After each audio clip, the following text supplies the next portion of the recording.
This is Simon Cowell. He's the owner of no, not that Simon Cowell. This is the real Simon Cowell, not that one.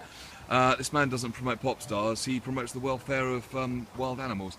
I think he's an extraordinary man. I've just had the pleasure of comparing with my colleague John Patrick, the Dark Lord, the Wildlife Aid Open Day for 2014. It's based at a farmhouse in Leatherhead, and the work these people do is absolutely extraordinary. I'm going to just shut up now and let Simon tell you a little bit about it. Tell us about it. Tell us how much you raised today, if you know. Give us the full. I'll shut up. You just talk. Well, it's been a great day, and I must admit Neil's been incredible. He's great compere, great MC, fantastic.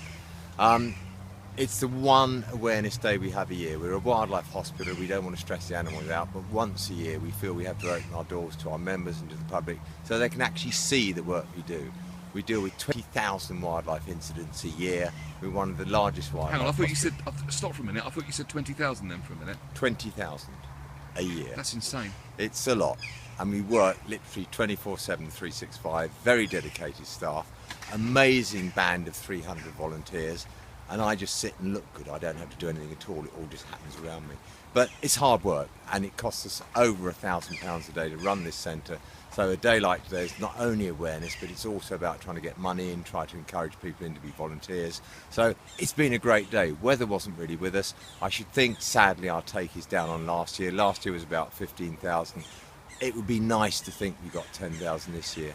So that's 10 days running costs. There's another 354 or 3 days to do. I can't do maths this time of day. It's been a long day. That's okay. We'll certainly give a link out. This is going to be on YouTube, so we'll put a direct link where people can donate. You can tell us about some of the fundraising, ways people can get involved in just a moment. Some of the things you were saying earlier, because you do a lot of great work in the present moment, but you're also creating somewhat of a legacy for the future. There's a big educational component to what you do, isn't there? In the last year, we decided that the most important thing in this world now, especially with the way that wildlife's been neglected, mistreated in the last 100 years, the way that habitat's been eroded in the last 100 years, it's absolutely vital to get the kids on board. And if you can encourage children when they're very young to get excited about conservation, environmental things, habitat protection, then that's a great time to get them, because sadly when they get up to corporate age, when they get to older in school and at corporate age, that's not there. So if you can get it into them when they're very young and get them passionate about our wildlife and our conservation, then I think you've got them for life. So we've spent a year devising a brand new website. It's 140 pages long already. It's specially designed for the new national curriculum, which is starting in September 2014.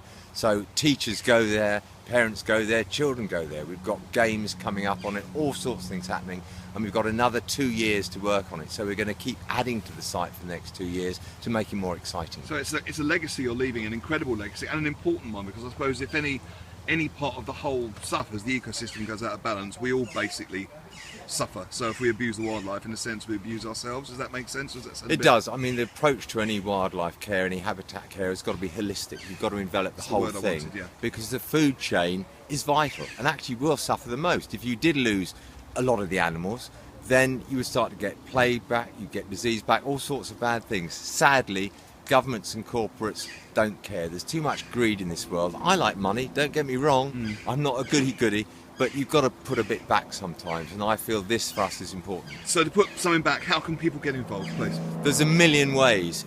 Run a fundraising event for us, have a coffee morning, have a whisk drive, come and be an ambassador and go out and spread the word and raise funds through schools. There are so many ways. If you come to us and say you're keen, I'll give you as many ways until you find one that you really enjoy, that you want to do, and that would be fantastic. Spare your blushes. I think you're an incredible man. I think what you've achieved here is amazing, what you're doing for just the whole legacy you're creating, and that's not too big a word. So it's been a pleasure and an honour to work for you this afternoon, and I wish you all the very best for the future. Simon Cowell. The Wildlife Aid Foundation. Wildlife Aid WFA. I'm going to edit that out. I've only been working for you all afternoon. What a perk. For the Wildlife Aid Foundation, Simon Cowell, thank you so much.